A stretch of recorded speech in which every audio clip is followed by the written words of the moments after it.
Olá, amigos da Pérola FM, novas canções, Delvécio Nogueira por aqui, com o programa Palavra e Vida. E a palavra de hoje, desta segunda-feira, dia 10 de fevereiro, é do Evangelho de São Marcos, no capítulo 6, versos 53 a 56. Naquele tempo, tendo Jesus e seus discípulos acabado de atravessar o mar da Galileia, chegaram a Genezaré e amarraram a barca. Logo que desceram da barca, as pessoas imediatamente reconheceram Jesus. Percorrendo toda aquela região, levavam os doentes, deitados em suas camas, para o lugar onde ouviam falar que Jesus estava. E nos povoados, cidades e campos onde chegavam, colocavam os doentes nas praças e pediam-lhe para tocar ao menos a barra de sua veste, e todos quantos o tocavam ficavam curados.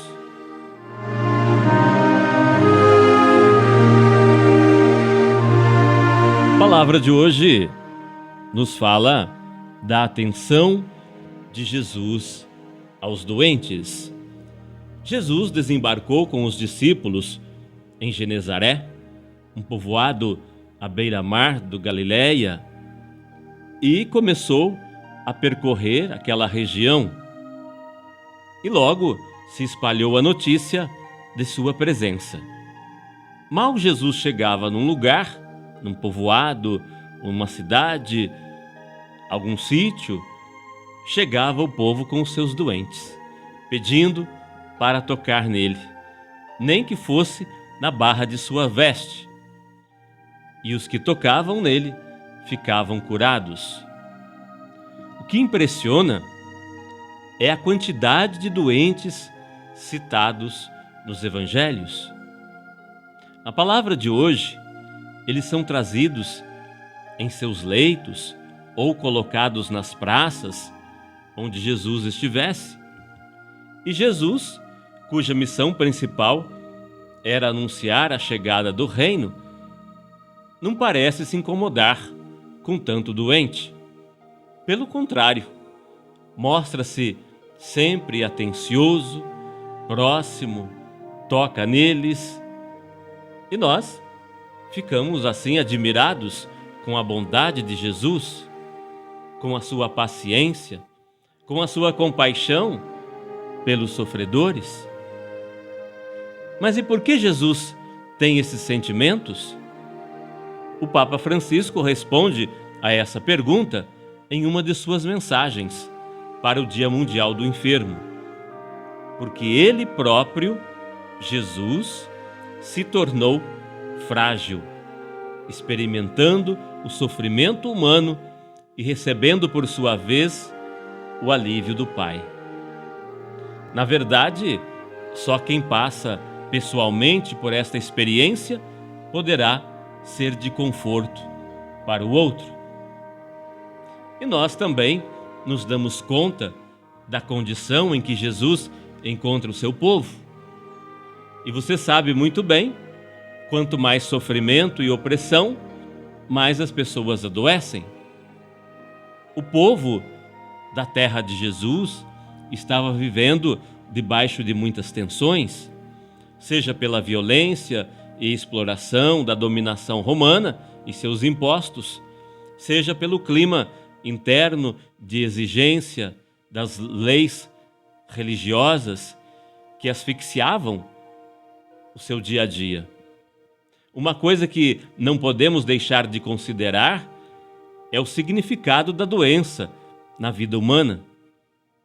A doença expõe a nossa fragilidade.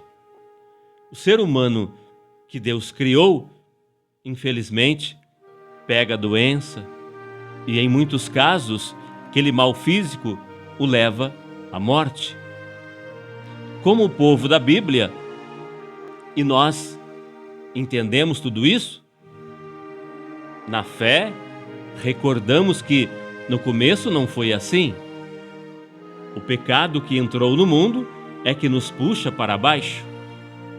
Depois da desobediência de Adão, o Senhor Deus sentenciou lembra-te que és pó e em pó te hás de tornar. O pecado introduziu a destruição. O pecado abriu as portas para a doença e a morte. São Paulo escreveu bem, claro, o salário do pecado é a morte. Entendendo isso, entendemos os doentes do Evangelho. Perguntaram a Jesus, no episódio do cego de nascença, se foi o pecado dele ou dos pais que o levou à cegueira. Jesus explicou: nem de um nem de outro. Estamos falando da condição de pecadores, em que todos nós nos encontramos como filhos de Adão, como membros da humanidade. Sendo assim, podemos ir percebendo que a atenção de Jesus aos doentes tem a ver diretamente com a sua missão. Olha como João Batista apresentou Jesus: eis o Cordeiro de Deus que tira o pecado do mundo. O perdão dos pecados e a cura da doença estão muito próximos. Naquela cena do paralítico, Jesus perdoou os seus pecados e depois o curou de sua paralisia. Jesus encontrou a humanidade marcada pelo pecado. O pecado desfigura a imagem de Deus nas pessoas. Por isso, Jesus, no Evangelho, está cercado de doentes de todo tipo: cegos, coxos, paralíticos, leprosos. Sua missão é restaurar, libertar, purificar. Ele veio para trazer vida abundante. E todo o período de Jesus na Galileia, peregrinando pelo interior, pelas vilas e cidades, está marcado no Evangelho pela presença de muitos doentes. As famílias levavam seus doentes e queriam que pelo menos elas pudessem tocar na veste de Jesus. O grande número de doentes no povo de Jesus indica um grave quadro de sofrimento e opressão pelo qual estava passando. A doença é uma demonstração da fragilidade humana e lida também como resultado do desequilíbrio que entrou na criação com o pecado dos nossos primeiros pais.